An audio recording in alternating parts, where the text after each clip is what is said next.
क्योंकि सच्चाई सुननी और बल्कि उसको जिंदगी में अप्लाई करना, जितना समझ में आए, जितना समझ में आए।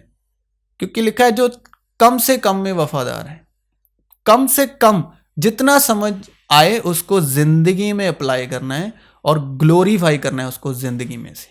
ठीक है, ये नहीं कि सच सुन लिया और किसी को बता दिया, अपनी जिंदगी में सच्चाई का एक कतरा भी नहीं है। थोड़े से शुरू करो, जितना समझ आता है उसको अपनी ज़िंदगी में लो और अप्लाई करो, दिखाना शुरू करो अपनी ज़िंदगी में से। क्योंकि सच सबको पता है, पूरी दुनिया जानती, जो मसीह को नहीं भी फॉलो करते वो भी जानते हैं कि मसीह यशुआ ने दुनिया में ये काम किए हैं। वो कहते पंजाबी च कहते कि हुण जग ज़ाहिर है, ठीक है, पर सच्चा मसीह होगा वही आ जो सच्चाई च रह के, कायदे कानून च रह के, जो यीशु मसीह ने दसे आ ਉਹਨੂੰ फॉलो करता है अपने लोगों च। आप पहली गल अपने आप नाल, अपनी अंदरली इंसानियत नाल, उस तो बाद पहले अपनी अंदर मसीह यीशु में आप सबों की सलामती हो। जितना भी आपने सुना, जितना भी आप सुनोगे, तो उसका जो रिव्यू है, पहली बात तो पूरा सुनना है, ठीक है, चाहे उसको एक दिन में सुनो, 2 दिन में सुनो, जो सीखा है और जो सुनकर दिल में आया है उसके ओपिनियन कलाम में से, अपनी अकल से नहीं, ठीक है, कलाम में से जो आपको अगवाई हुई सुनकर उसके रिव्यू देने हैं, ठीक है। अपना ज्ञान नहीं, कमेंटों में ज्ञान नहीं आना चाहिए। जो सच में रूहुल कुद्स से आपको सीखने को मिला, जो रूहुल कुद्स की हिदायत से है, वो आपने कमेंट में बताना है, या आप रील्स भी टैग कर सकते हैं। पहली बात तो पूरा सुनिए, चाहे आप टाइम निकाल कर एक दिन में, 2 दिन में, अदरवाइज जितना भी सुनना है उसको अच्छे से सुनना है, समझना है बात को। तुम यीशु में शालोम, यीशु में आप सबों की सलामती हो। उसकी मामूरी में से, भरपूरी में से हम सबने पाया, यानी फजल पर फजल, फजल और सच्चाई मसीह यीशु की मार्फत पहुंची। तो आज का प्रकाशन है, मुकाशफा है, रेवलेशन है, टॉपिक है, विषय है फजल और सच्चाई के अधीन हिकमत और मुकाशफा, रेवलेशन, प्रकाशन की रूह से, कि हम संसार में मसीह के नाम से, मसीह की पहचान में चर्च और कलीसिया के तौर पर जाने जाने वाले लोग, इंसान आदमजात, दुनिया में जो मसीह के नाम की पहचान रखते हैं और नाम से पहचान रखते हैं, बिना हैसेड यानी ग्रेस, यानी सच्ची ग्रेस, फजल और प्रकाश की आत्मा के बिना, सच्चे अनुग्रह का प्रकाशन जो मसीह यीशु की तरफ से और जो कलाम का नूर है और मुकाशफा की रूह से, अगर मसीह होने के नाते, एक कलीसिया होने के नाते, अगर मसीह की पहचान रखते हुए अगर हम पर जाहिर नहीं, तो हम इसके अलावा कुछ भी कर रहे हैं अपनी अकल से, या एक इमोशनल लेवल पर, अपनी अकल से इमोशनल लेवल पर, या किसी भी लीडर, प्रधान के कहने पर। वो रूहानी इबादत नहीं है। मैं दोबारा रिपीट करने वाला हूं कि हम संसार में मसीह के नाम से, मसीह की पहचान में चर्च और क्लिसिया के तौर पर जाने जाने वाले लोग, जो इंसान आदमजात हैं, जिनकी पहचान मसीह में एज ए क्रिश्चियन के तौर पर है, बिना हैसेड यानी ग्रेस, सच्ची ग्रेस, ट्रू ग्रेस जो आसमानी बाप की तरफ से है, सच्चा फजल और प्रकाशन यानी हिकमत और मुकाशफा की आत्मा के बिना सच्चे अनुग्रह का प्रकाशन मसीह यीशु की तरफ से और कलाम के नूर और मुकाशफा की रूह से जाहिर नहीं है। तो हम फजल, सच्चे फजल जो है, सच्चा फजल है, उसकी पहचान के बिना अगर इसके अलावा कुछ भी कर रहे हैं या किसी भी तरीके से चल रहे हैं या चलाए जा रहे हैं, चाहे ख्वाहिशों, जो खुदा में ख्वाहिशें लेके आते हैं, संसारिक ख्वाहिशें, तो किसी लीडर प्रधान के कहने पर वो रूहानी इबादत नहीं है। वो वैसे ही है जैसे इजराइलियों ने, वो वैसे ही लोग हैं जैसे इजराइलियों ने सोने का बछड़ा बनाया और वो अपनी ही अक्ल से अपनी ख्वाहिशों के मुताबिक खुदा की इबादत करने लगे। जैसे पौलुस पर, शाउल पर जब सच्चे फजल का प्रकाशन उस पर जाहिर नहीं था, तो वो शरीयत के मुताबिक मूसा की शरीयत के मुताबिक मसीहों को सताता था। तो उसको लगता था कि मैं खुदा की सच्ची खिदमत कर रहा हूं। वो बहुत सताता, मारता, कत्ल करता था, और उसको जब तक फजल का प्रकाशन जाहिर नहीं था, यीशु मसीह के जलाल से, प्रकाशन से, तो तब तक उसको लगता था कि मेरे जितना सच्चा कोई नहीं है। गमलीएल मेरा उस्ताद है और मैं अपनी बिरादरी में सबसे अमीर, ऊंचा हूं, अक्लमंद हूं, यहूदियों का यहूदी, यूनानियों का यूनानी। तो उसको लगता था मेरे जितना सच्चा कोई नहीं है, मेरे जितना धर्मी कोई नहीं है। और आज भी उस मेंटालिटी के लोग हैं, क्योंकि जो कलाम है, जो बाइबल है, वो है को आगे रख के बात करती है। वो पास्ट को नहीं रखती, वो है को रख के बात करती। तो आज भी इस तरह के जो करैक्टर हैं वो हैं, जिन्हें लगता है कि हम धार्मिकता का बहुत बड़ा काम कर रहे हैं, लेकिन उन पर खुदावंद की तरफ से उनको अपनी कॉलिंग की पहचान नहीं, उन पर फजल का प्रकाशन जाहिर नहीं, सच्चे फजल का। तो वो बस अपनी धार्मिकता लेकर दुनिया में जाहिर करना चाहते हैं कि हमसे बड़ा क्रिश्चियन, सच्चा मसीह कोई नहीं है। तो वो अपने अपने तौर तरीकों से दुनिया में जाहिर करने में लगे हुए हैं। कहने का मतलब यह है कि अगर फजल और सच्चाई के प्रकाशन की समझ के बगैर कुछ भी मसीह के नाम पर, यस्सु के नाम पर, क्रिश्चियनिटी के नाम पर, क्रिस्तोस के नाम पर, क्योंकि जो क्रिश्चियन या क्रिस्तोस शब्द है, ये बहुत ही आला दर्जे का रूहानी शब्द है, क्योंकि ये बहुत एक आम शब्द नहीं है। इसके पीछे बहुत बड़ा सैक्रिफाइस है।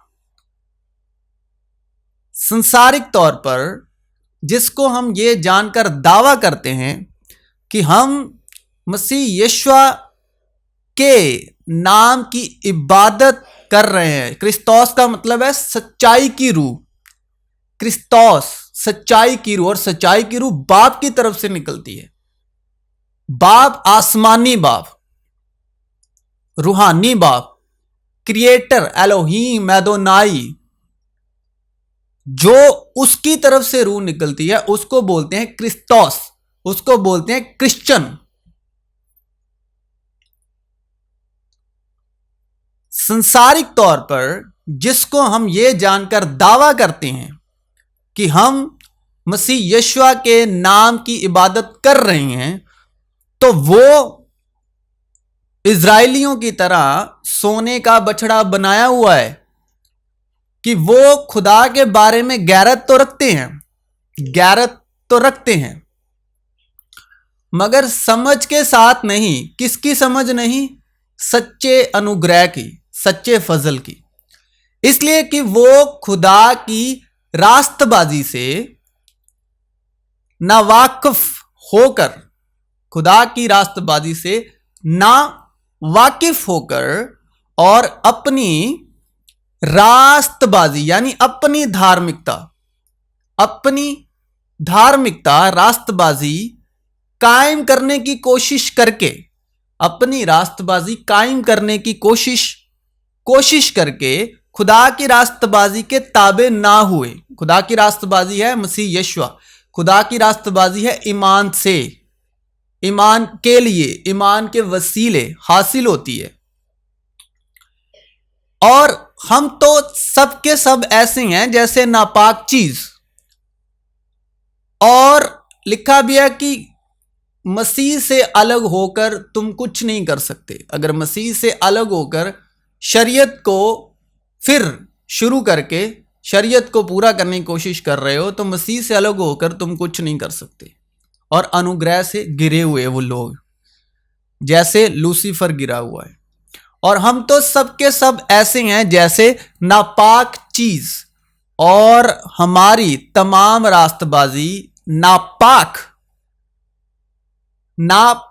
जो पाक नहीं होता, लिबास की मानिंद है, यानी गंदे कपड़े की मानिंद है, गंदा वस्त्र जो होता है उसकी मानिंद है। और हम सब पत्ते की तरह कुमला जाते हैं, और हमारी बद किरदारी आंधी की मानिंद हमको उड़ा ले जाती है। बल्कि मैं अपने खुदावंद मसीह यस्सु की पहचान की बड़ी खूबी के सबब सब चीजों को नुकसान समझता हूं, जिसकी खातिर मैंने सारी चीजों का नुकसान उठाया। ये शाऊल जो बाद में पौलुस हुआ, तो और उनको कूड़ा समझता हूं ताकि मसीह को हासिल करूं, क्रिस्तोस को हासिल करूं, यानी सच्चाई को, सच्चे फजल को हासिल करूं और उसमें पाया जाऊं। सच्चे फजल में क्या है? उसमें पाया जाऊं, ना अपनी उस रास्तबाजी के साथ जो किसके वसीले है? अपनी कोशिशों के वसीले है, यानी शरीयत की तरफ से है। अपनी जो बदन की कोशिशें करते हैं, बदन में जो कोशिश करते हैं धार्मिकता हासिल करने की, जैसे मजदूर काम करता है, जैसे मजदूर मजदूरी करता है, जैसे नौकर नौकरी करता है, तो शरीयत के हवाले अपनी तरफ से कोशिश करके धार्मिक जीवन को हासिल करना, पाकीज़गी को हासिल करना, इमोशनल लेवल पर, मेंटली लेवल पर, या हमारी अराउंडिंग जो लाइफ चल रही है वो सही चल रही है तो हम पाक हैं, अगर नहीं सही चल रही तो हमसे कुछ गलती हुई या गुनाह हुआ, तो वो इन चीज़ों पर टिकी हुई है। तो जो शरीयत की तरफ से, बल्कि उस रास्तबाजी के साथ जो मसीह पर ईमान लाने के सबब है, और खुदा की तरफ से ईमान पर मिलती है। कैसे मिलती है? ईमान पर मिलती है, और ईमान पर मिलती है, और मैं उसको और उसके जी उठने की कुदरत को और उसके साथ दुखों में शरीक होने को मालूम करूं, और उसकी मौत से मुशाहबत पैदा करूं, ताकि किसी तरह मुर्दों में से जी उठने की दर्जे तक पहुंचो। अगर हम अपनी आसान शब्दों में, आसान भाषा में, अगर हम अपनी तरफ से धर्मी ठहरने की कोशिश करते हैं, तो तो जो नया अहदनामा है, जो अंजीलें हैं और जो प्रकाश की मुकाशफा की किताब तक और अंजीलों, ये सब चीज़ों को हम इसका इनकार करते हैं। हम अगर अपनी फजल के अलावा, फजल और सच्चाई के अलावा, अगर अपनी शरीयत के वसीले, मूसा की शरीयत के वसीले या किसी और धार्मिक जो अपनी अकल से क्रिएट की गई रीति रिवायतें हैं या माइंडसेट से की गई रीति रिवाज या ठहराई गई धार्मिक अवस्थाएं हैं बाइबल से ही, तो अगर फजल और सच्चाई विश्वास के बिना वो चीज़ें हम अपनी तरफ से करते हैं, तो हम अंजील का, नए अहदनामे की जो 4 अंजीलें हैं और उसके बाद जो रसूलों ने काम किए या उनके जितने भी चुने हुए वसीलों ने काम किए, हम उस नए अहदनामे को पूरे के पूरे को रद्द करते हैं, इनकार करते हैं। तहम ये जानकर कि आदमी शरीयत के अमाल से नहीं बल्कि सिर्फ यीशु मसीह पर ईमान लाने से रास्तबाज ठहरता है। खुद भी मसीह यीशु पर ईमान लाए ताकि हम मसीह पर ईमान लाने से रास्तबाज ठहरें, ना कि अपनी धार्मिकता, अपनी कोशिशों से, यानी शरीयत के अमाल से। क्योंकि शरीयत के अमाल से कोई बशर रास्तबाज नहीं ठहरेगा, और हम जो मसीह में रास्तबाज ठहरना चाहते हैं, अगर खुद ही गुनाहगार निकले तो क्या मसीह गुनाह का बायस है? हम जब मसीह के नाम में पहचान रखते हैं, क्योंकि हम लिखा है मसीह का खत है जो रूहुल कुद्स की तरफ से लिखा गया और खादिमों की तरफ से लिखा गया रूहुल कुद्स के वसीले। अगर हम फजल को प्रकाशमान नहीं करते, दुनिया में लिखा है ना हम दुनिया के नूर हैं, तो नूर किस चीज में है? फजल में। अगर फजल का नूर, फजल का मुकाशफा, हम सच्चे फजल का मुकाशफा दुनिया में जाहिर नहीं करते, कुछ और ही तरह की चीजें जाहिर करी जा रहे हैं जिसका कोई रिलेशन ही नहीं है यीशु मसीह से, कुछ और सिद्धांत उठा के बाइबल में से उसको हाईलाइट कर रहे हैं और फजल को छुपा रहे हैं, और फजल लोगों पर जाहिर ही नहीं है, सच्चा फजल। और हम जो मसीह में रास्तबाज ठहरना चाहते अपनी कोशिशों से कि हमने मसीह में ये कर दिया, वो कर दिया, बड़ा कर दिया, और हम जो मसीह में रास्तबाज ठहरना चाहते हैं अगर खुद ही गुनाहगार निकले तो क्या मसीह गुनाह का बायस है? हरगिज नहीं। क्योंकि जो कुछ मैंने ढा दिया, यानी जो शरीयत की धार्मिकता है वो ढा दी गई है, जो शरीयत का मकान है, मकदस है, वो गिरा दिया गया। गिराया किसने? खुद खुदा ने मसीह यीशु के वसीले।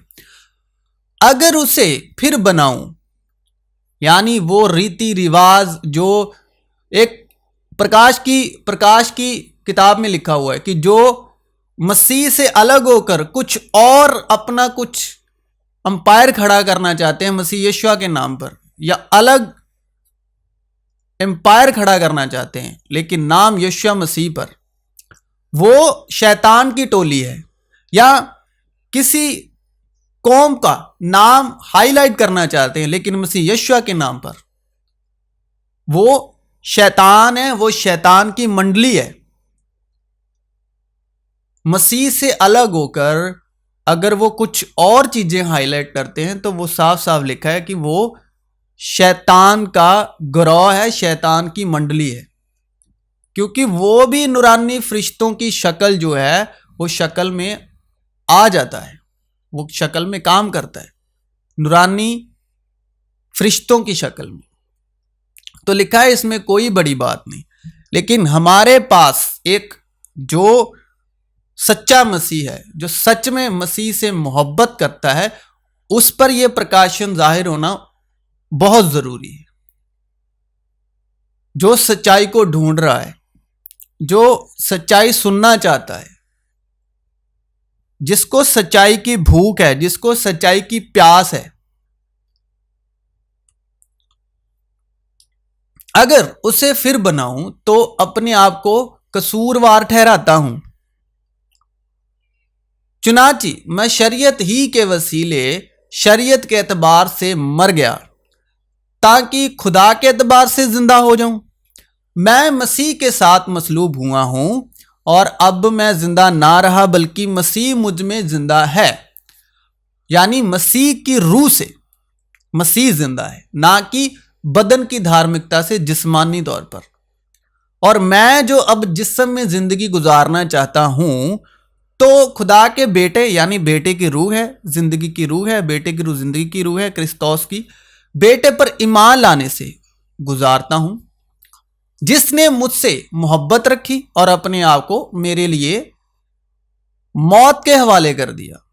मैं खुदा के फजल को बेकार नहीं करता, क्योंकि रास्तबाजी अगर जो बदन में हम काम करते हैं बड़े बड़े मसीह के नाम पर, या कुछ भी हम लगे हुए हैं बदन में मेहनत करने, तो क्योंकि रास्तबाजी अगर शरीयत के वसीले से मिलती तो मसीह का मरना आबस होता। अगर रास्तबाजी धार्मिकता मसीह में बड़े बड़े बदन के वसीले फजल और सच्चाई को हटाते हुए, हाइड करते हुए, छुपाते हुए जो बात फजल और सच्चाई के खिलाफ है उस पर पर्दा डालती है, उसको दुनिया में कोई भी धार्मिकता का नाम दो, अगर वो, क्योंकि रास्तबाजी अगर शरीयत के वसीले से मिलती तो वो मसीह की जो कुर्बानी है उसकी बेइज्जती करती है, फजल के रूह की बेइज्जती करती है, और वो हो रही है, बड़े पैमाने पर हो रही है। मगर जब हमारे मुनज्जी खुदा की मेहरबानी और इंसान के साथ उसकी उल्फत जाहिर हुई, मोहब्बत जाहिर हुई, तो उसने हमको नजात दी, मगर रास्तबाजी के कामों के सबब से नहीं। सुन लीजिए, जो हमें नजात मिली है यीशु मसीह में, वो क्योंकि फैसला जो हुआ है वो पहले आदम की वजह से हुआ है, ठीक है। उसके बाद कोई भी आया, किसी भी तरह का धर्मी आया, उसकी धार्मिकता की कोई गिनती नहीं हुई सिवाय यीशु मसीह के वसीले से, ठीक है। सब यीशु मसीह के साथ वो जोड़ी गई तो उनका नाम है, अदरवाइज सारा फैसला तनख में तो राह में आदम पर कर दिया गया, तो सब गुनाहगार हैं। तो जो रास्तबाज हैं, जिन्होंने रास्तबाजी, जिनका नाम रास्तबाजी में आया कि ये लोग रास्तबाज हैं, तो वो मसीह यीशु के वसीले, वो ईमान के वसीले, ईमान की रूह के वसीले। अदरवाइज कोई धर्मी नहीं है बाइबल में, कोई भी धर्मी नहीं है जो अपनी धार्मिकता साबित करे कि मैं खुदा के साथ वफादार हूं, कोई नहीं है। हम धर्मी हैं, हम रास्तबाज हैं यीशु मसीह के वसीले, खुदा के फजल से, तो उसने हमको निजात दी, मगर रास्तबाजी के कामों के सबब नहीं जो हमने खुद किए, बल्कि अपनी रहमत के मुताबिक नई पैदाइश के गुस्ल और रूल कुद्स के हमें नया बनाने के वसीले से, जिसे उसने हमारे मुनज्जी यीशु मसीह की मार्फत हम पर इफरत से नाजिल किया, ताकि हम उसके फजल से रास्तबाज ठहर कर हमेशा की जिंदगी की उम्मीद के मुताबिक वारिस बने। बस उन्होंने उससे कहा कि हम क्या करें। ये यहूदी हैं जो यीशु मसीह से सवाल कर रहा है ताकि खुदा के काम अंजाम दें। यस्सु ने, अब यस्सु से आम शख्स तो बात कर नहीं सकता कोई, जो अपने आप को कौम का या किसी ग्रोह का प्रधान मानता है कि मैं बड़ा अक्लमंद हूं, वो यस्सु से सवाल करता है। तो यस्सु ने जवाब में उनसे कहा, खुदा का काम यह है कि जिसे उसने भेजा है उस पर ईमान लाओ। सीधे लफ्जों में काम नहीं आराम करो कि तुम्हें धार्मिकता का काम करने की कोई ज़रूरत नहीं है। जो शरीयत के मुताबिक तुम अपनी अक्ल से या धार्मिक रीति रिवाजों से तुम करते हो, मूसा की शरीयत के मुताबिक, जो मूसा की पहली 5 किताबें, वो तुम्हें करने की ज़रूरत नहीं है। सिर्फ ईमान लाओ, और हम जो ईमान लाए उस आराम में दाखिल होते हैं। यानी कि तुम्हें जो शरीयत के मुताबिक जो भी धार्मिक काम करने हैं, जो भी धार्मिक रीति रिवाज हैं, या उसमें मेहनत मुशक्क़त है जिस्मानी तौर पर, वो नहीं करने। और जिन्होंने विश्वास किया, मसीह में विश्वास डाला, जहाँ उनका विश्वास मसीह से है, बेटे की रूह से है, तो वो आराम के दिन में दाखिल होते हैं। उनको कुछ करने की ज़रूरत नहीं है, ठीक है। उन्होंने बस आराम के दिन में आराम करना है, क्योंकि जो उसके आराम में दाखिल हुआ उसने भी खुदा की तरह अपने कामों को पूरा करके आराम किया। बस आओ हम उस आराम में दाखिल होने की कोशिश करें, ताकि उनकी तरह नाफरमानी करके कोई शख्स गिर ना पड़े। क्योंकि तुमको ईमान के वसीले फजल ही से निजात मिली है, और ये तुम्हारी तरफ से नहीं, खुदा की बख्शिश है। और उनकी तरह नाफरमानी करके, यानी विश्वास से अलग होकर, विश्वास को छोड़कर, फजल की धार्मिकता को छोड़कर, उनकी तरह यानी इजराइलियों की तरह, जिनके दिल विश्वास से, ईमान से बार बार गुमराह होते थे, करके कोई शख्स गिर ना पड़े। क्योंकि तुमको ईमान के वसीले फजली से निजात मिली है, और ये तुम्हारी तरफ से नहीं, खुदा की बख्शिश है, दान है। और संसार में लोग दान करते हैं खुदा को। मुर्दे, कलाम में ऐसा लिखा कि मुर्दे दान देते हैं खुदा को, मुर्दे जिंदा को दान देते हैं, मुर्दे जिंदगी को दान देते हैं, और मुर्दे जो हैं वो मुर्दा चीज़ां भेंट करते हैं। मुर्दे जो हैं, जो ज़मीनी जिस्मानी है, वो जिंदगी को मुर्दा चीज़ें भेंट करते हैं। और ज़िंदगी ने हमें ज़िंदगी दी, खून में भी, ईमान में भी, और रूह में भी। और ना अमाल के सबब से है, ताकि कोई फ़क्र ना करे। यानी कोई भी धार्मिकता का काम जो सोच से, ज़ुबान से, किसी भी तरह से, दिली नीयत से इरादा रखती हैं कि मैं ये खुदा के लिए करूँगा, अगर मैं ये करूँगा तो खुदा मुझसे खुश होगा। खुदा अपने बेटे से खुश है, वही उसका प्यारा और बरगुज़ीदा बेटा है, वो उसी से खुश है। उसमें आ जाओ तो फिर वो आपसे खुश होगा। खुदा ईमान से खुश होता है। ईमान किस पर लाना है?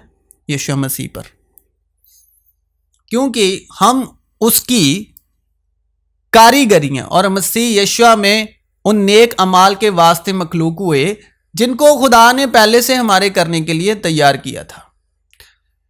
फिर उसने बाज लोगों से जो अपने पर भरोसा रखते थे, बाज जो अपने पर भरोसा रखते थे, संसार में सुनने को मिलता ना, खुद पर कॉन्फिडेंस रखो, खुद पर भरोसा रखो। अब यीशु मसीह क्या कहते हैं जिनको, जो संसार में एक मोटिवेशनल स्पीकर बोलते हैं ना, खुद पर भरोसा रखो।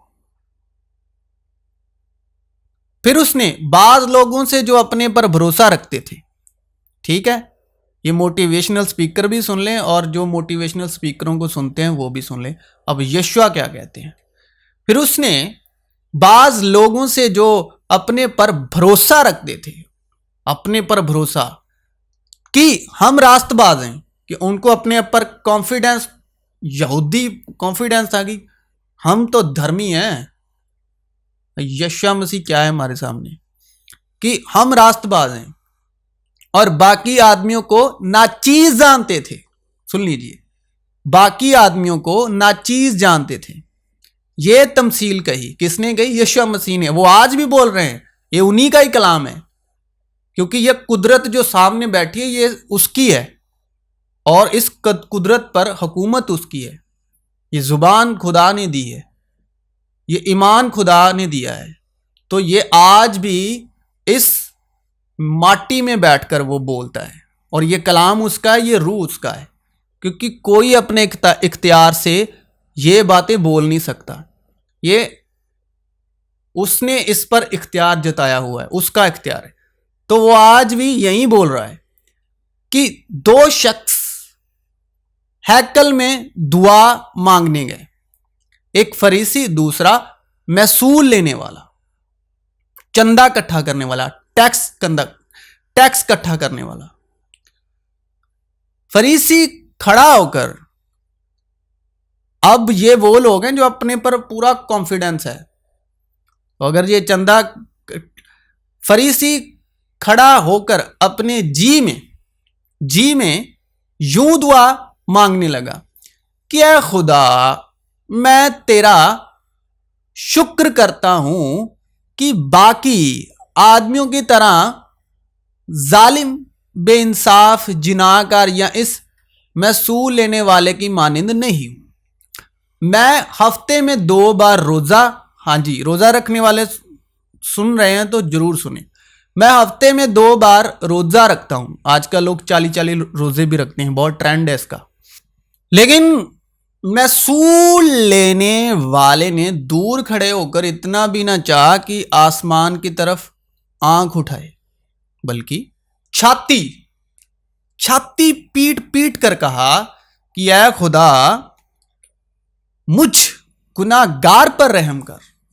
मैं तुमसे कहता हूं कि यह शख्स दूसरे की निस्बत रास्तबाज ठहर कर अपने घर गया, क्योंकि जो कोई अपने आप को बड़ा बनाएगा वो छोटा किया जाएगा, और जो अपने आप को छोटा बनाएगा वो बड़ा किया जाएगा। अब छोटे बड़े का मतलब क्या है कि जो अपनी धार्मिकता दुनिया में जाहिर करता है, मैं इतना दान देता हूं, मैं इतनी अच्छाई करता हूं मसीह में, मैं इतनी फास्टिंग करता हूं, मैं इतनी प्रेयर करता हूं, जो ये चीज दुनिया में दिखाने की कोशिश कर रहे हैं, धार्मिकता का घमंड, तो एक तरफ जिस पर फजल, सच्चा फजल जाहिर है, जो मसीह, जिसकी धार्मिकता मसीह से है, धर्मी वो धर्मी नहीं है जो शरीयत के मुताबिक बोल रहा है मैं इतना बीज बोता हूं, मैं इतनी दुआ करता हूं, मैं ये करता हूं। जो धार्मिक बड़ी बड़ी फुकरियां मारता है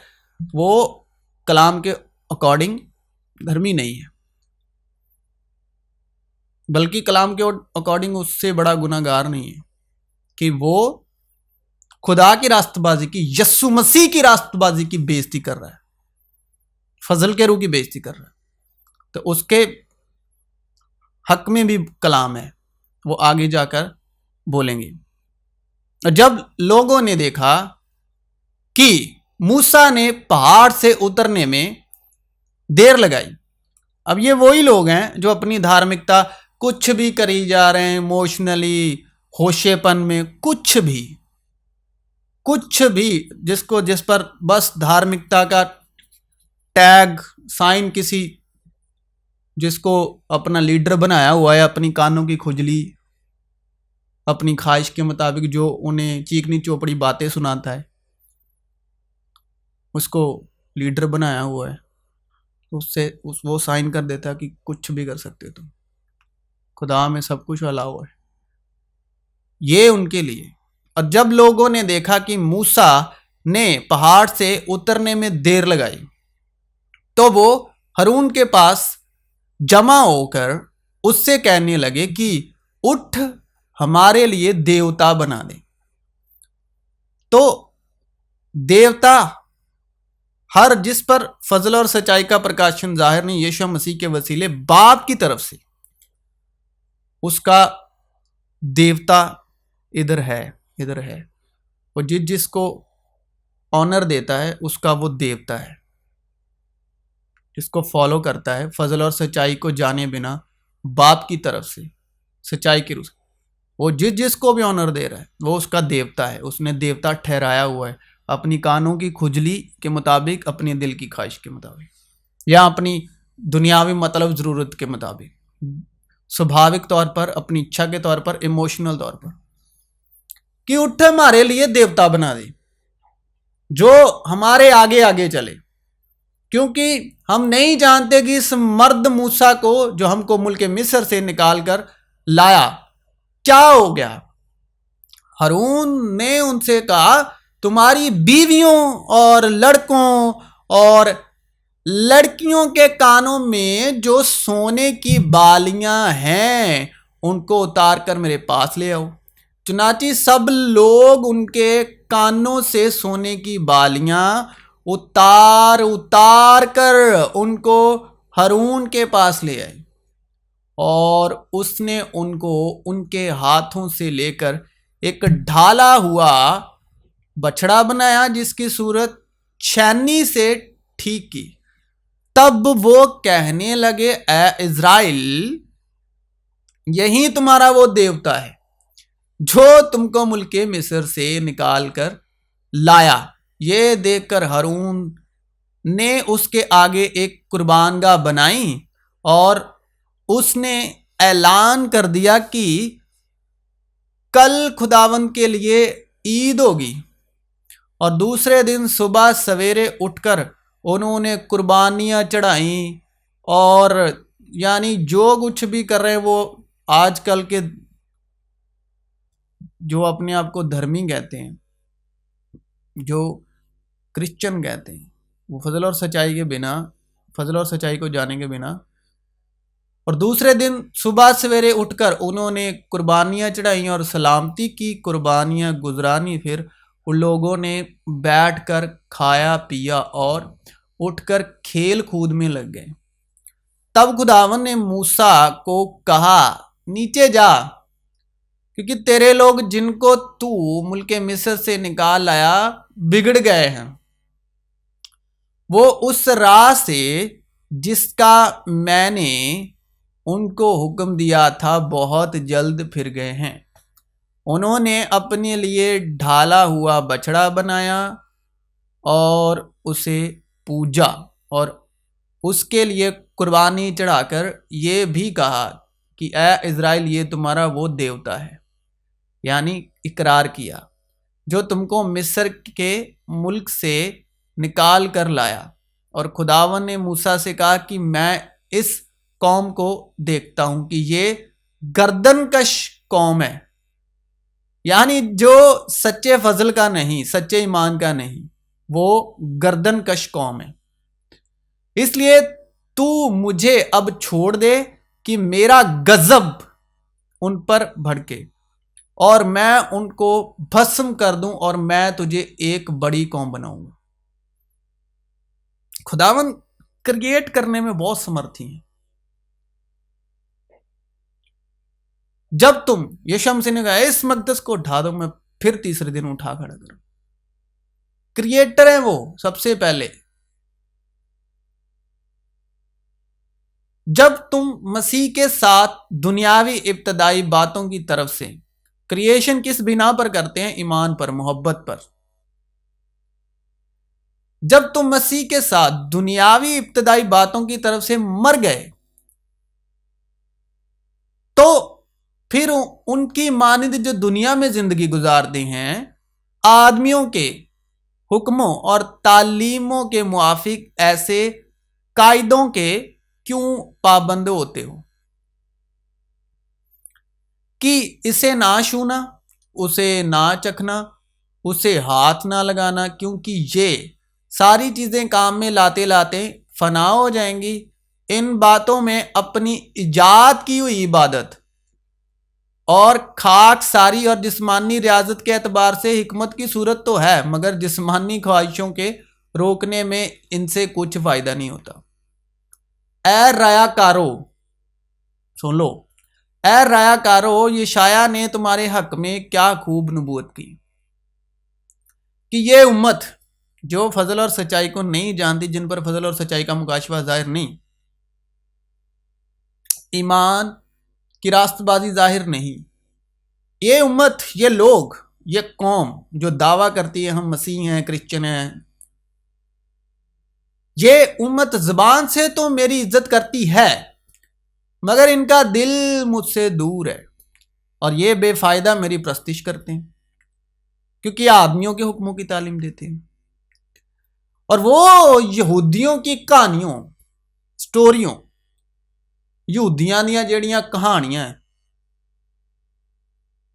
पुराने अहदनामे दे विचों, और वो यहूदियों की कहानियों और उन आदमियों के हुक्मों पर तवज्जो ना करे जो हक से यानी सच्चाई से गुमराह होते हैं। और यीशु ने कहा राह हक जिंदगी मैं हूं, यानी जो फजल और सच्चाई से गुमराह हैं और कहानी जैसे जो बूढ़ी औरतें अपने बच्चों को पोतों को जैसे बातें सुनाती हैं, कहानियां सुनाती, पोइम सुनाती, वो उस तरह से वो सुनाते हैं और हक से गुमराह हैं। लेकिन बेहुदा, यहां शब्द है बेहुदा, और बूढ़ियों की सी कहानियां से किनारा कर इदां ਦੇ ਲੋਕ ਜਿਹੜੇ ਆ ਜਿਹੜੇ ਫਜ਼ਲ ਸੱਚਾਈ ਦੇ ਪ੍ਰਕਾਸ਼ਨ ਤੋਂ ਮਤਲਬ ਉਹਨਾਂ ਤੇ ਪੜਦਾ ਹੈ, ਉਹਨਾਂ ਦੇ ਦਿਲ ਤੇ ਪੜਦਾ ਹੈ ਔਰ ਖੁਦਾ ਵੱਲੋਂ ਜ਼ਾਹਿਰ ਨਹੀਂ ਹੈ, ਨਾ ਉਹਨਾਂ ਨੂੰ ਆਪਣੀ ਕਾਲਿੰਗ ਦਾ ਹੀ ਪਤਾ ਮੇਰੀ ਕਾਲਿੰਗ ਕੀ ਆ। ਇਹ ਲੋਕ ਬੇਹੁਦਾ ਲੋਕ ਨੇ ਤੇ ਇਹ ਉਹ ਬੁੜੀਆਂ ਵਰਗੇ ਨੇ ਜਿਹੜੀਆਂ ਕਹਾਣੀਆਂ ਸੁਣਾਉਂਦੀਆਂ ਆ ਆਪਣੇ ਪੋਤੇ ਪੋਤਰੀਆਂ ਨੂੰ ਰਾਤ ਨੂੰ ਸੌਣ ਵਾਸਤੇ, ਉਹਨਾਂ ਦਾ ਦਿਲ ਲਾਉਣ ਵਾਸਤੇ। ਇਹ ਐਸੇ ਲੋਕ ਨੇ ਜਿਨ੍ਹਾਂ ਨੂੰ ਆਪਣੀ ਕਾਲਿੰਗ ਦਾ ਨਹੀਂ ਪਤਾ, ਜਿਨ੍ਹਾਂ ਨੂੰ ਜਿਹੜੀ ਹੱਕ ਦੀ ਰਾਹ ਆ ਉਹ ਬਾਪ ਵੱਲੋਂ ਜ਼ਾਹਿਰ ਨਹੀਂ ਆ, ਉਹਦਾ ਪ੍ਰਕਾਸ਼ਨ ਜ਼ਾਹਿਰ ਨਹੀਂ ਆ, ਯਿਸੂ ਮਸੀਹ ਵੱਲੋਂ ਫਜ਼ਲ ਨਹੀਂ ਆ, फजल और सच्चाई का प्रकाशन नहीं। ये बेहुदा लोग ने। मैं ताज्जुब करता हूं कि जिसने तुम्हें मसीह के फजल से बुलाया। किससे बुलाया?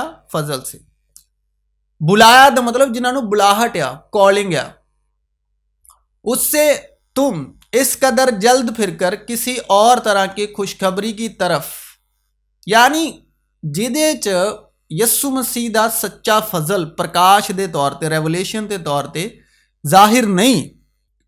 मैं ताज्जुब करता हूं कि जिसने तुम्हें मसीह के फजल से बुलाया उससे तुम इस कदर जल्द फिरकर किसी और तरह की खुशखबरी, किसी और ही तरह की खुशखबरी की तरफ माइल होने लगे, मगर वो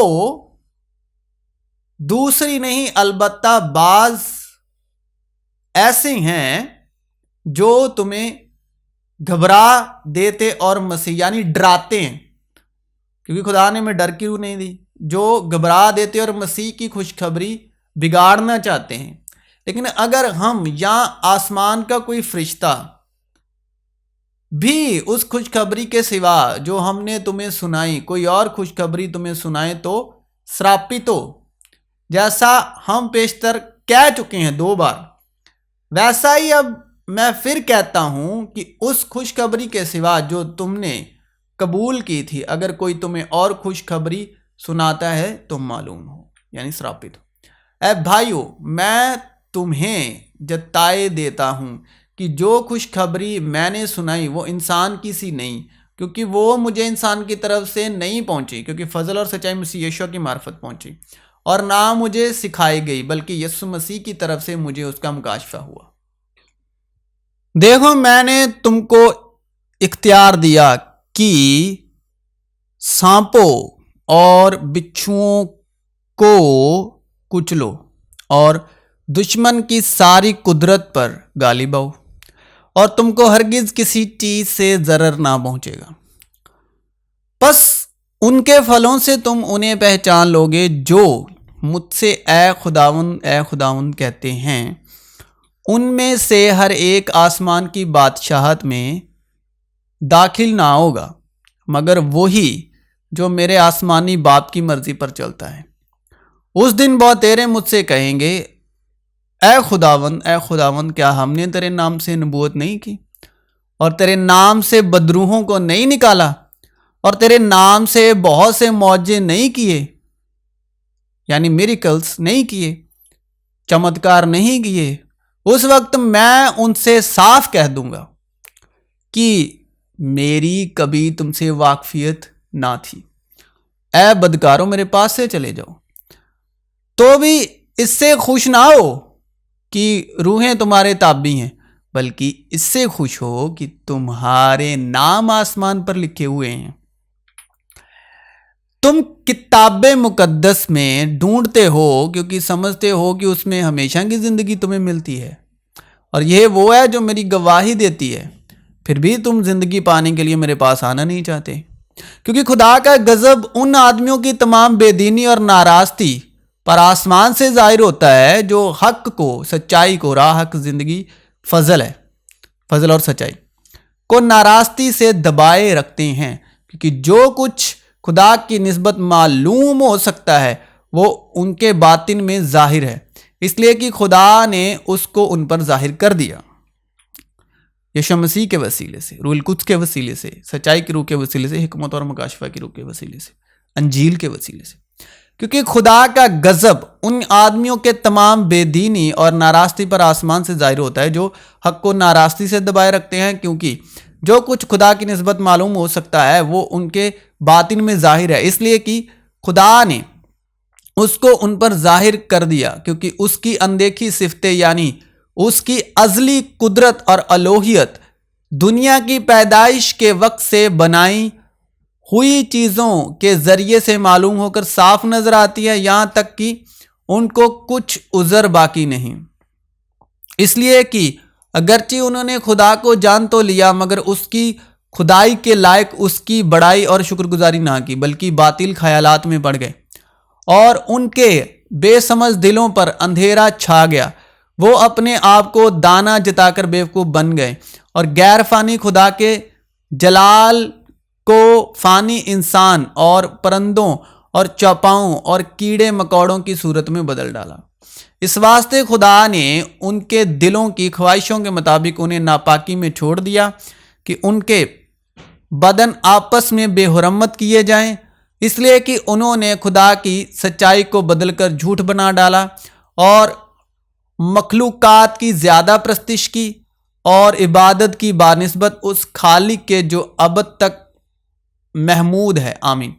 इसी सबब से खुदा ने उनको गंदी शहवतों में छोड़ दिया, यहाँ तक कि उनकी औरतों ने अपने ताबा काम को खिलाफ ताबा काम से बदल डाला। इसी तरह मर्द भी औरतों से ताबा काम छोड़कर आपस की शहवत से मस्त हो गए, यानी मर्दों ने मर्दों के साथ रुसियाई के काम करके अपने आप में अपनी गुमराही के लायक बदला पाया और इस तरह उन्होंने खुदा का पहचानना नापसंद किया। इसी तरह खुदा ने भी उनको नापसंदीदा अकल के हवाले कर दिया कि नलायक हरकतें करें।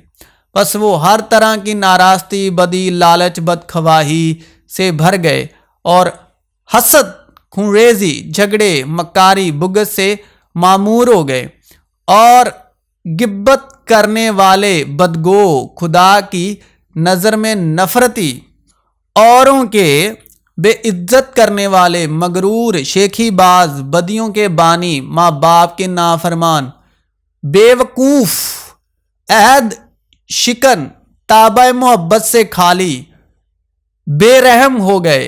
हालांकि वो खुदा का ये हुक्म जानते हैं कि ऐसे काम करने वाले मौत की सज़ा के लायक हैं, फिर भी ना फ़कत आप ही ऐसे काम करते हैं बल्कि और करने वालों से कुछ भी होते हैं।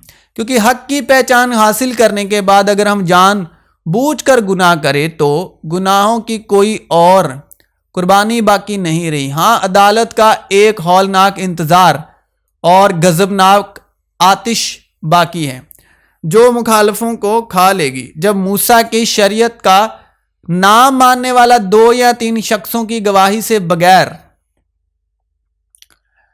रहम किए मारा जाता है तो ख्याल करो कि वो शख्स किस कदर ज्यादा सजा के लायक ठहरेगा जिसने खुदा के बेटे को पामाल किया और अहद के खून को जिससे वो पाक हुआ था नापाक जाना और फजल की रूह को बेइज्जत किया।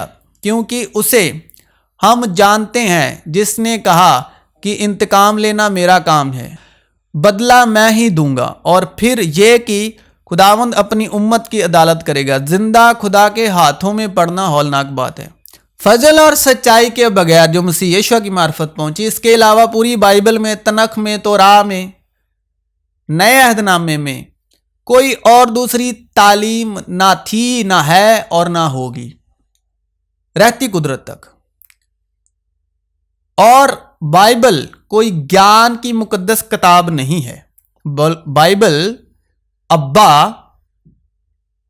मुकद्दस, सच्ची, कामिल रूहानी मोहब्बत का प्रकाशन है। अब्बा यानी कलाम में खुदा यानी यीशु मसीह, कलाम में मुकद्दस, सच्ची, कामिल रूहानी मोहब्बत का प्रकाशन है।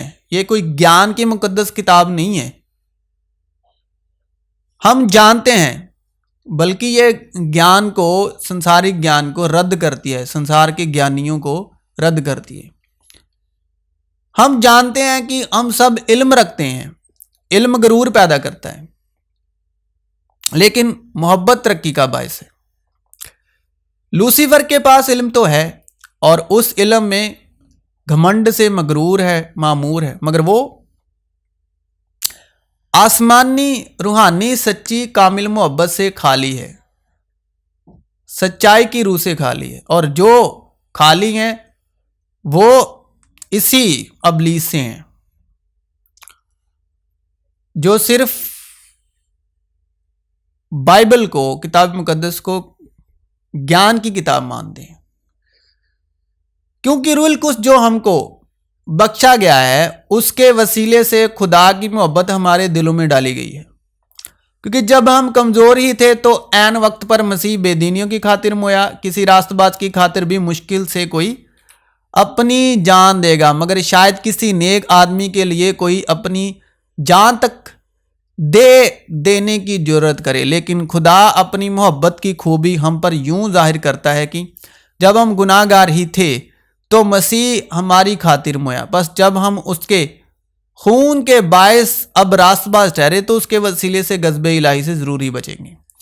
ऐ अजीज़ो, आओ हम एक दूसरे से मोहब्बत रखें, क्योंकि मोहब्बत खुदा की तरफ से है, और जो कोई मोहब्बत रखता है वो खुदा से पैदा हुआ है और खुदा को जानता है। जो मोहब्बत नहीं रखता वो खुदा को नहीं जानता, क्योंकि खुदा मोहब्बत है। जो मोहब्बत खुदा को हमसे है वो इससे जाहिर हुई कि खुदा ने अपने इकलौते बेटे को दुनिया में भेजा है ताकि हम उसके सबब से जिंदा रहें। मोहब्बत इसमें नहीं कि हमने खुदा से मोहब्बत की, बल्कि इसमें है कि उसने हमसे मोहब्बत की और हमारे गुनाहों के कफारे के लिए अपने बेटे को भेजा। ऐ अजीज हो, जब खुदा ने हमसे ऐसी मोहब्बत की तो हम पर भी एक दूसरे से मोहब्बत करनी फर्ज है। खुदा को कभी किसी ने नहीं देखा। अगर हम एक दूसरे से मोहब्बत करते हैं तो खुदा हमें रहता है और उसकी मोहब्बत हमारे दिलों में कामिल हो गई है, क्योंकि उसने अपनी रूह में से हमें दिया है। इससे हम जानते हैं कि हम उसमें कायम रहते हैं और वो हम में, और हमने देख लिया है और गवाही देते हैं कि बाप ने बेटे को दुनिया का मुनज्जी करके भेजा है। जो कोई इकरार करता है कि यीशु खुदा का बेटा है, खुदा उसमें रहता है और वो खुदा में। जो मोहब्बत खुदा को हमसे है उसको हम जान गए और हमें उसका यकीन है। खुदा मोहब्बत है और जो मोहब्बत में कायम रहता है वो खुदा में कायम रहता है और खुदा उसमें कायम रहता है। इसी सबब से मोहब्बत हम में कामिल हो गई है ताकि हमें अदालत के दिन दिलेरी हो, क्योंकि जैसा वो है वैसे ही दुनिया में हम भी हैं, यानी यीशु मसीह जैसा है। तो अब यीशु मसीह बाप के दाहिने हाथ हैं, तो जैसा वो है वैसे ही दुनिया में हम भी हैं। मोहब्बत में खौफ नहीं होता, बल्कि कामिल मोहब्बत खौफ को दूर कर देती है, क्योंकि खौफ से अजाब होता है और कोई खौफ करने वाला मोहब्बत में कामिल नहीं हुआ। हम इसलिए मोहब्बत करते हैं कि पहले उसने हमसे मोहब्बत की। अगर कोई कहे कि मैं खुदा से मोहब्बत रखता हूं और वो अपने भाई से अदावत रखे तो झूठा है, क्योंकि जो अपने भाई से जिससे उसने देखा है मोहब्बत नहीं रखता, वो खुदा से भी जिसे उसने नहीं देखा मोहब्बत नहीं रख सकता। और हमको उसकी तरफ से ये हुक्म मिला है कि जो कोई खुदा से मोहब्बत रखता है वो अपने भाई से भी मोहब्बत रखे। अंजील खुदा की कुदरत है, अंजील खुदा की कुदरत है और खुदा की कुदरत ही, कायनात ही अंजील है। खुदा आसमानी बाप है, आसमानी बाप है, रूहानी बाप है, जो मोहब्बत है, बिना शर्त, जिसकी कोई वजह नहीं। वो खुद ही मोहब्बत है, रूहानी और आसमानी। और वो मोहब्बत का नूर चमका हमारे दिलों में और दुनिया में मसीह यीशु के वसीले, और बातों से नहीं काम से, बातों से नहीं काम से, यानी सच्चा फजल, जिससे कुदरत से, कलाम से, कुव्वत से, जिससे मसीह में हमारी नई इंसानियत, रूहानी इंसानियत पैदा हुई। जो कि मसीह में है वो नई सृष्टि है, न्यू क्रिएशन इन क्रिस्तोस। यस्सु मसीह में, यानी मसीह में नई सृष्टि। आसमानी बाप रूहानी बाप है, सच्ची मोहब्बत, कामिल मोहब्बत, जो रूहुल कुद्स के वसीले हमारे दिलों में डाली गई। मसीह यीशु के वसीले रास्तबाज के काम को, रास्तबाजी के काम को पूरा करने के वसीले सबब, जो 4 अंजीलें जिसको जाहिर करती हैं, और नबियों की किताबें तौरात, तनख जिसका जिक्र करती हैं नबूवत के तौर पर।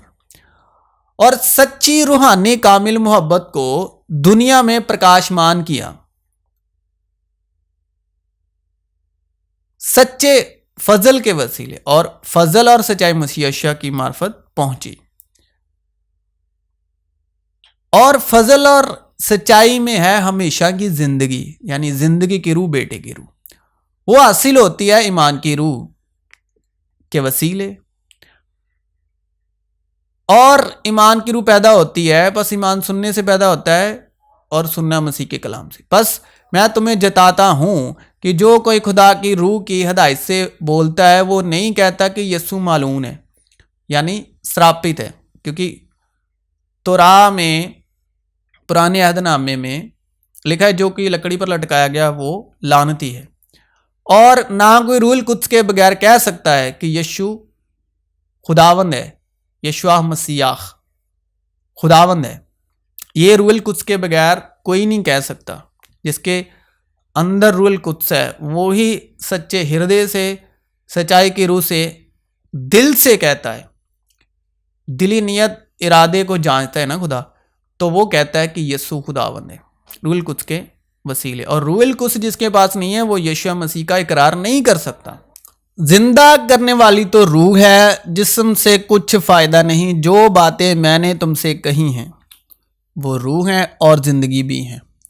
और तुम्हारा वो मसा जो उसकी तरफ से किया गया तुम में कायम रहता है, और तुम इसके मोहताज नहीं कि कोई तुम्हें सिखाए, बल्कि जिस तरह वो मसा जो उसकी तरफ से किया गया तुम्हें सब बातें सिखाता है, और सच्चा है और झूठा नहीं। और जिस तरह उसने तुम्हें सिखाया उसी तरह तुम उसमें कायम रहते हो। लेकिन मददगार यानी रूहुल कुद्स, जिसे बाप मेरे नाम से भेजेगा, वही तुम्हें सब बातें सिखाएगा, और जो कुछ मैंने तुमसे कहा है वो सब तुम्हें याद दिलाएगा। और मैं बाप से दरख्वास्त करूंगा तो वो तुम्हें दूसरा मददगार बख्शेगा कि अबद तक तुम्हारे साथ रहे, यानी सच्चाई की रूह, जिसे दुनिया हासिल नहीं कर सकती, क्योंकि ना उसे देखती और ना जानती है। तुम उसे जानते हो क्योंकि वो तुम्हारे साथ रहती है और तुम्हारे अंदर होगी। मैं तुम्हें यतीम ना छोड़ूंगा। लेकिन जब वो मददगार आएगा, जिसको मैं तुम्हारे पास बाप की तरफ से भेजूंगा, यानी सच्चाई की रूह जो बाप की तरफ से निकलती है, तो वो मेरी गवाही देगी। लेकिन जब वो यानी सच्चाई की रूह आएगी, तो तुमको तमाम सच्चाई की राह दिखाएगी। इसलिए कि वो अपनी तरफ से ना कहेगी, लेकिन जो कुछ सुनेगी वो ही कहेगी, और तुम्हें आइंदा की खबरें देगी। वो मेरा जलाल जाहिर करेगी, इसलिए कि मुझ ही से हासिल करके तुम्हें खबरें देगी। जो कुछ बाप का है वो सब मेरा है, इसलिए मैंने कहा कि वो मुझ ही से हासिल करती है और तुम्हें खबरें देगी। कि हमारे खुदावंद यीशु मसीह का खुदा जो जलाल का बाप है, तुम्हें अपनी पहचान में हिकमत और मुकाशफा की रूह बख्शे, और तुम्हारे दिल की आंखें रोशन हो जाएं, ताकि तुमको मालूम हो कि उसके बुलाने से कैसी कुछ उम्मीद है, और उसकी मिरास के जलाल की दौलत मुकद्दसों में कैसी कुछ है, और हम ईमान लाने वालों के लिए उसकी बड़ी कुदरत क्या ही बेहद है। उसकी बड़ी कुव्वत की तासीर के मुआफिक जो उसने मसीह में की, जबकि उसे मुर्दों में से जिलाकर अपनी दाहिनी तरफ आसमानी मुकाम पर बैठाया। इंसान कुछ नहीं पा सकता जब तक उसको आसमान से ना दिया जाए। जिसके पास मेरे हुक्म है और वो उन पर अमल करता है वो ही मुझसे मोहब्बत रखता है, और जो मुझसे मोहब्बत रखता है वो मेरे बाप का प्यारा होगा और मैं उससे मोहब्बत रखूंगा और अपने आप को उस पर जाहिर करूंगा। यीशु ने उससे कहा कि राह और हक और जिंदगी मैं हूं, कोई मेरे वसीले के बगैर बाप के पास नहीं आता, यानी फजल और सच्चाई के बगैर, सच्चे फजल के बगैर कोई बाप के पास नहीं आता। कोई मेरे पास नहीं आ सकता जब तक बाप जिसने मुझे भेजा है फजल और सच्चाई को उसे खींच ना ले, और मैं उसे आखिरी दिन फिर जिंदा करूंगा। नबियों के शहीफों में यह लिखा है कि वो सब खुदा की तरफ से तालीम पाए हुए होंगे। जिस किसी ने बाप से सुना और सीखा है वो मेरे पास आता है।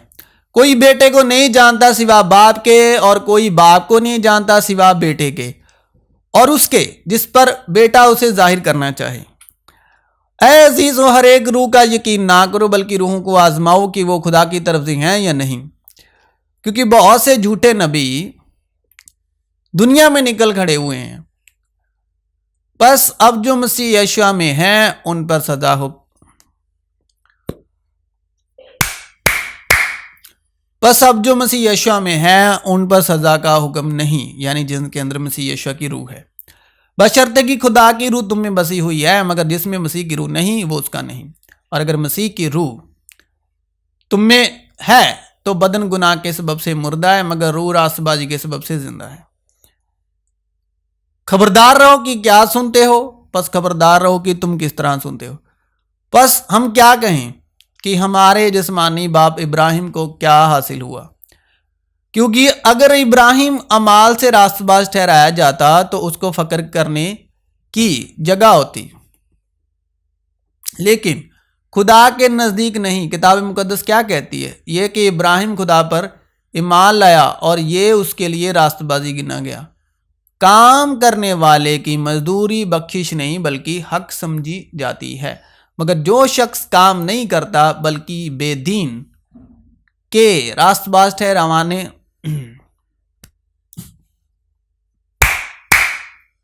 मगर जो शख्स काम नहीं करता बल्कि बेदीन के रास्तबाज ठहराने वाले पर ईमान लाता है, उसका ईमान उसके लिए रास्तबाजी गिना जाता है। चुनांचे जिस शख्स के लिए खुदा बगैर अमाल के रास्तबाजी महसूब करता है, दाऊद भी उसकी मुबारक हाली इस तरह बयान करता है। मुबारक वो हैं जिनकी बदकारियां मुआफ हुई और जिनके गुनाह ढांके गए। मुबारक वो शख्स है जिसके गुनाह खुदावन महसूब ना करेगा। बस क्या ये मुबारकबादी मखतूनों ही के लिए है या नामखतूनों के लिए भी? क्योंकि हमारा दावा यह है कि इब्राहिम के लिए उसका ईमान रास्तबाजी गिना गया। बस किस हालत में गिना गया? मखतूनी में या ना मखतूनी में? मखतूनी में या ना मखतूनी में? मखतूनी में नहीं बल्कि ना मखतूनी में। और उसने खतना का निशान पाया कि उस ईमान की रास्तबाजी पर मोहर हो जाए जो उसे नामखतूनी की हालत में हासिल था, ताकि वो उन सब का बाप ठहरे। हुण सिंपल भाषा ते देखो कि जिदे कोल कोई धार्मिकता मॉडल ही नहीं हैगा और जिदे विच कोई धार्मिक गुण ही नहीं हैगा, मतलब कुछ ਉਹਦੇ ਲਈ एग्जिस्ट ही नहीं करता, ਉਹ ਧਰਮੀਆਂ ਦਾ ਬਾਪ जी। ਬਾਈਬਲ ਇਹ ਕਹਿਣਾ ਚਾਹ ਰਹੀ ਹੈ, ਜਿਹਨੂੰ ਧਾਰਮਿਕਤਾ ਦਾ ਜਿਹਦੇ ਕੋਲ ਕੋਈ ਮॉडल नहीं, एक नुकता भी नहीं, एक बिंदु भी नहीं, एक रेदा जर्रा भी नहीं, ਉਹਦੇ 'ਚ कोई धार्मिक गुण भी नहीं, कोई जिक्र नहीं आया कि ਉਹਦੇ 'ਚ कोई धार्मिक गुण ਸੀਗਾ ਜਦੋਂ ਉਹਨੂੰ ਬੁਲਾਹਟ ਹੋਈ। ਉਹ ਧਰਮੀਆਂ ਦਾ ਬਾਪ जी, जो बावजूद नामखतून होने के ईमान लाते हैं और उनके लिए भी रास्तबाजी महसूब की जाए। यानी पूरी धार्मिकता का काम खुदा बाप उत्ते आ, ਤੇ ਜਿਹੜੇ ਧਾਰਮਿਕਤਾ ਦਾ ਭਰੋਸਾ ਪੂਰਾ ਬਾਪ ਤੇ ਰੱਖਦੇ ਆ ਉਹ ਧਰਮੀ ਠਹਿਰਾਏ ਜਾਂਦੇ ਆ ਯਿਸੂ मसीह ਦੇ वसीले, बेटे ਦੀ रूह ਦੇ वसीले, जिंदगी ਦੀ रूह ਦੇ वसीले।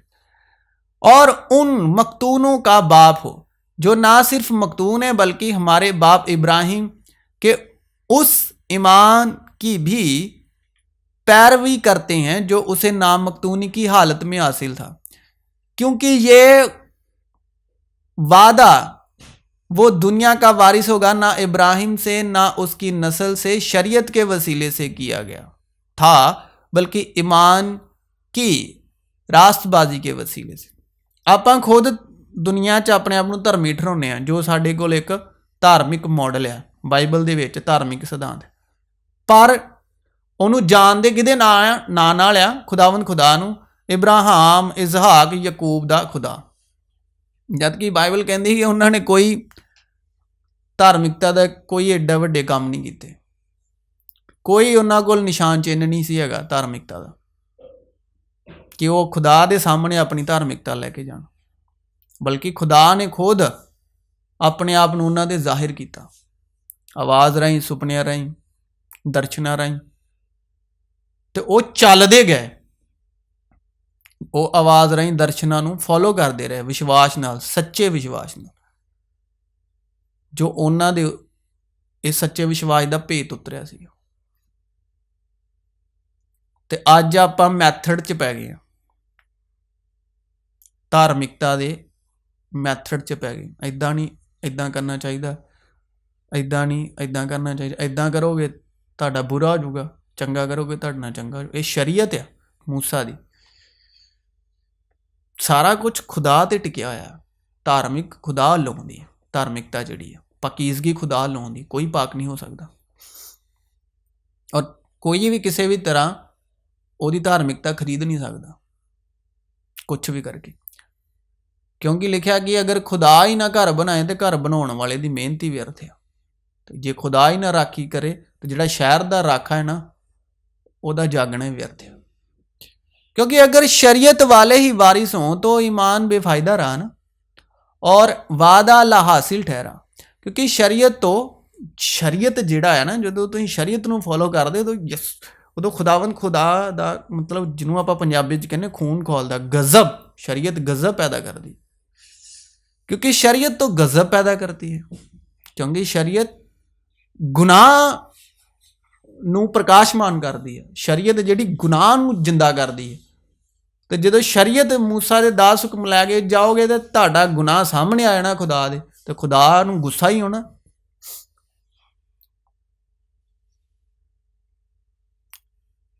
ਕਿਉਂਕਿ ਸ਼ਰੀਅਤ ਤੋਂ ਗਜ਼ਬ ਪੈਦਾ ਕਰਤੀ। ਸ਼ਰੀਅਤ ਆਈ ਇਸ ਲਈ ਕਿ ਜਿਹੜਾ ਗੁਨਾਹ ਹੈ ਉਹ ਜ਼ਾਹਿਰ ਹੋ ਜਾਏ। ਆਦਮ ਦਾ ਜਿਹੜਾ ਆਦਮ ਤੋਂ ਗੁਨਾਹ ਆਇਆ, ਮੌਤ ਆਈ, शरीयत सगों और मकरूह करके दिखाउंदी गुनाह नूं। शरीयत ने अज तक किसी चीज़ नूं कामिल नहीं किया, क्योंकि शरीयत तो गज़ब पैदा करती है और जहाँ शरीयत नहीं वहाँ अदूल हुक्म भी नहीं। इसी वास्ते वो मिरास ईमान से मिलती है ताकि फजल के तौर पर हो और वो वादा कुल नस्ल के लिए कायम रहे, ना सिर्फ उस नस्ल के लिए जो शरीयत वाली है बल्कि उसके लिए भी जो इब्राहिम की मानंद ईमान वाली है। वही हम सब का बाप है। चनाची लिखा है कि मैंने तुझे बहुत सी कौमों का बाप बनाया।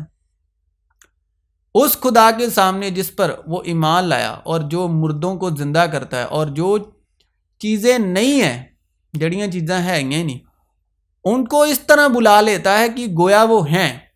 वो नाउमीदी की हालत में उम्मीद के साथ ईमान लाया ताकि इस कौल के बामुजिब कि तेरी नस्ल ऐसी होगी, कि तेरी नस्ल ऐसी ही होगी, वो बहुत सी कौमों का बाप हो। और वो जो तकरीबन 100 बरस का था, बावजूद अपने मुर्दा से बदन और सारा के रहम की मुर्दाईगी पर लिहाज करने के ईमान में ज़ाइफ ना हुआ और ना बेईमान होकर खुदा के वादे में शक किया, बल्कि ईमान में मजबूत होकर खुदा की तमजीद की। अब देखो, जदों वो इजहाक को कुर्बान करने जाता है तो वो पहले ईमान रखता है कि वो जिंदा करने में भी कुदरत वाला है, कसरत वाला है, वो कुर्बान इसलिए कर रहा है कि वो जिंदा करने में कुदरत वाला है।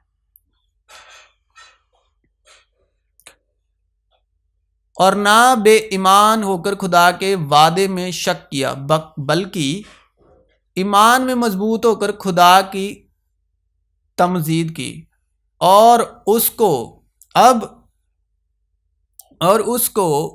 कामिल इत्तेकाद हुआ कि जो कुछ उसने वादा किया है वो उसके पूरा करने पर भी कादिर है। इसी सबब से ये उसके लिए रास्तबाजी गिना गया। अब जो इजहाक की कुर्बानी है वो हुई कहाँ पर? वो मोरिया पहाड़ पर नहीं हुई। जब इब्राहिम ने पक्का इरादा कर लिया ना, उस वक्त वो कुर्बानी कबूल हो गई, क्योंकि खुदावन दिल नियत इरादे को जांचता है, परखता है। जब उसने दिल नियत इरादे में उसको विश्वास में कुर्बान कर दिया, उसी वक्त इजहाक कुर्बान हो चुका था उसके विश्वास में, दिल नियत इरादे में, तो वो कुर्बानी उसकी कबूल हो गई। ठीक है, विश्वास में। ऐसा नहीं है कि इजहाक कुर्बान नहीं हुआ, कुर्बान हुआ, लेकिन जब इब्राहिम को ये नियत इरादा विजन दिया गया, जब उसने ये पक्का कर लिया, तो वो जिस वक्त उसने ये इरादा पक्का किया और जिस वक्त उसने ये विश्वास उस पर आ गया, मुकाशफा के तौर पर जाहिर हो गया कि वो जिंदा करने में भी कुदरत वाला है, उसी वक्त उसकी कुर्बानी कबूल हो चुकी थी। उसके बाद तो वो बायोलॉजिकली गया ना, तो उसके बाद तो इसका मुकाशफा जाहिर हुआ उस पर कि तेरी कुर्बानी कबूल हो चुकी है। वो मुकाशफा जाहिर होया सीगा, मोरिया पहाड़ ते मुकाशफा जाहिर होया है। कुर्बानी ओदी उदों ही हो गई सीगी विश्वास ची, जदों उन्हें ईमान च कह दिता कि वो जिंदा करन च भी कुदरत वाला है। कुर्बान उन्होंने कीता तादी तो च विश्वास है ना, जिंदा करने वाला कुदरत वाला है, जिंदा करने में उत्थे ओदी सारा ईमान च मुकाशफा च। जदों मोरिया पहाड़ ते इब्राहिम ने वो सारा जो धार्मिक अवस्था दसी गई खुदा ने, लकड़ी, अग, छुरी, वो मुकाशफा जाहिर होया कि इब्राहिम तेरी कुर्बानी कबूल हो चुकी है, जिहड़ी तू विश्वास अपने दिल नीयत इरादे ईमान च कर आया, तू तो कुर्बान कर दिता है उन्होंने, इसहाक नूं।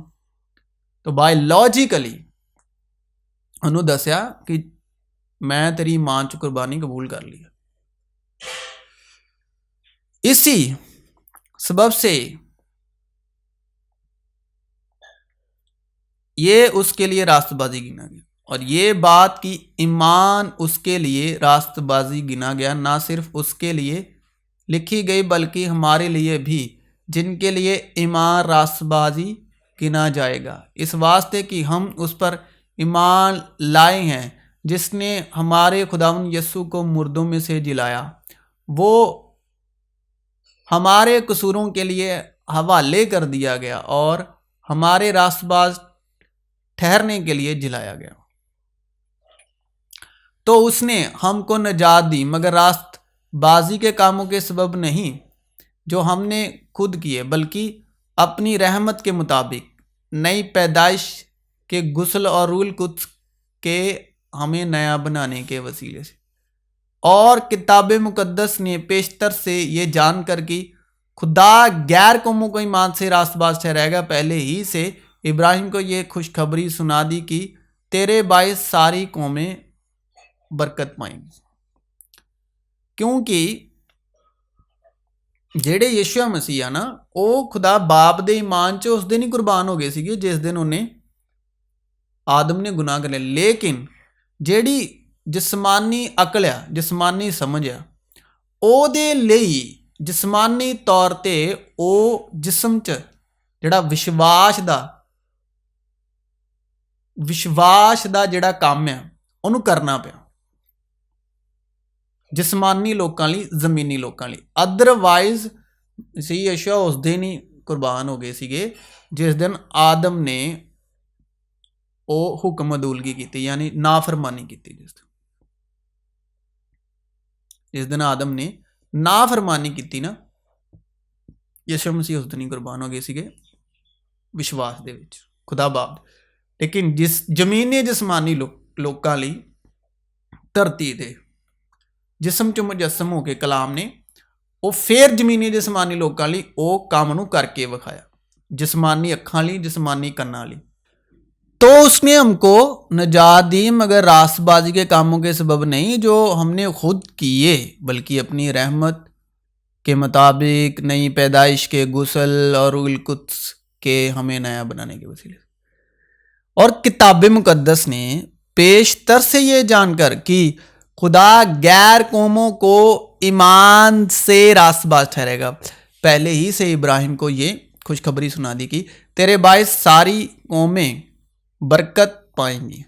जिहड़ी क्रिएशन हुई ना कि इब्तिदा में ज़मीन व आसमान को पैदा किया, वो ज़मीन व आसमान पैदा ही यीशु मसीह ते सलीब दे एक होण नाल। जिद्दां मसीह च नवीं सृष्टि बनी, यीशु मसीह दे सलीब ते कुर्बान होना, उदां ही बेरिशित बर्रा एलोहीम इत, बेरिशित बर्रा एलोहीम, जो इत शब्द है ना वो अलफ ताव है। जिद्दां अंजील दे विच जिक्र आया ना कि यीशु मसीह सलीब ते कुर्बान होए, इदां ही शुरुआत विच जिहड़ी पैदाइश होई है ना जैनीसिस विच वो भी अलफ ताव दे एक होण नाल होई है, यानी यीशु मसीह ते सलीब दे एक होण नाल क्रिएशन ही इदां होई है। बेरिशित बर्रा एलोहीम इत हशमाइम, इब्तिदा में खुदा ने ज़मीन व आसमान को पैदा किया, वो भी जिहड़ी पैदाइश है वो मसीह यीशु दे वसीले हुई है, अलफ ते ताब नाल एक होण नाल। और किताब मुकद्दस ने पेशतर से ये जानकर कि खुदा गैर कौमों को ईमान से रास्तबाज ठहराएगा, पहले ही से इब्राहिम को ये खुशखबरी सुना दी कि तेरे बायस सारी कौमें बरकत पाएंगी। तो पहले जो पहला अध्याय आ, पहली लाइन है उत्पत्ति, उत्थे ही सलीब दी खुशखबरी है। बेरिशित बरा एलोहीम इत हाशमाइम, इत जिहड़ा शब्द है सलीब दी खुशखबरी नूं दर्शाउंदा है, क्योंकि तुमको ईमान के वसीले फजल ही से नजात मिली है और ये तुम्हारी तरफ से नहीं खुदा की बख्शिश है। तो फजल का प्रकाशन है, सच्चे फजल का प्रकाशन, वो हमको खुद से किसी भी तरह से किसी भी वसीले नहीं पा सकते या कमा सकते। सच्ची धार्मिकता, सच्ची मोहब्बत, सच्ची रास्तबारी हम अपने बलबूते पर, अपनी अकल, अपनी किसी भी इंसानी खूबी अकल से नहीं हासिल कर सकते। ये खुदा के नियत इरादे पर पूरी की पूरी डिपेंड है, खुदा की अपनी नियत इरादे पर, खुदा की अपनी मर्जी पर। जिसकी जिंदगी में खुदा की मर्जी है, वो कैसा भी इंसान हो यानी बर्तन हो, वो जिसमें खुदा की मर्जी, जिस पर खुदा इरादा कर लेता है ना, खुदा की मर्जी होती है, खुदा खुद उस पर अपने आप को जाहिर करते हैं, मुजस्सिम करते हैं। और ये सारी कुदरत, सारी की सारी कुदरत खुद खुदा पर उनकी खुशी, उनकी अपनी मर्जी, नियत, इरादे पर टिकी हुई है। मैं मसीह में सच कहता हूं, झूठ नहीं बोलता, और मेरा दिल भी रूहुल कुद्स में गवाही देता है। लेकिन ये बात नहीं कि खुदा का कलाम बातिल हो गया, इसलिए कि जो इज़राइल की औलाद हैं वो सब इज़राइली नहीं, यानी जो यकूब की औलाद है, नस्ल है, वो सब इज़राइली नहीं, और ना इब्राहिम की नस्ल होने के सबब से सब फर्जंद ठहरे, बल्कि ये लिखा है कि इसहाक ही से तेरी नस्ल कहलाएगी, यानी जिस्मानी फर्जंद खुदा के फर्जंद नहीं है, बल्कि वादे के फर्जंद नस्ल गिने जाते हैं। क्योंकि वादे का कौल ये है कि मैं इस वक्त के मुताबिक आऊँगा और सारा के बेटा होगा। और सिर्फ यही नहीं, बल्कि रिबका भी एक शख्स यानी तुम्हारे बाप इसहाक से हामिला थी, और अभी तक ना तो लड़के पैदा हुए थे और ना उन्होंने नेकी या बदी की थी या पाप या पुण्य कीता सीगा, कि उससे कहा गया कि बड़ा छोटे की खिदमत करेगा, ताकि खुदा का इरादा जो बरगुजीदगी पर मौकूफ है अमाल पर मबनी ना ठहरे, बल्कि बुलाने वाले पर, चुनाची लिखा है कि मैंने यकूब से तो मोहब्बत की मगर ईसाऊ से नफरत।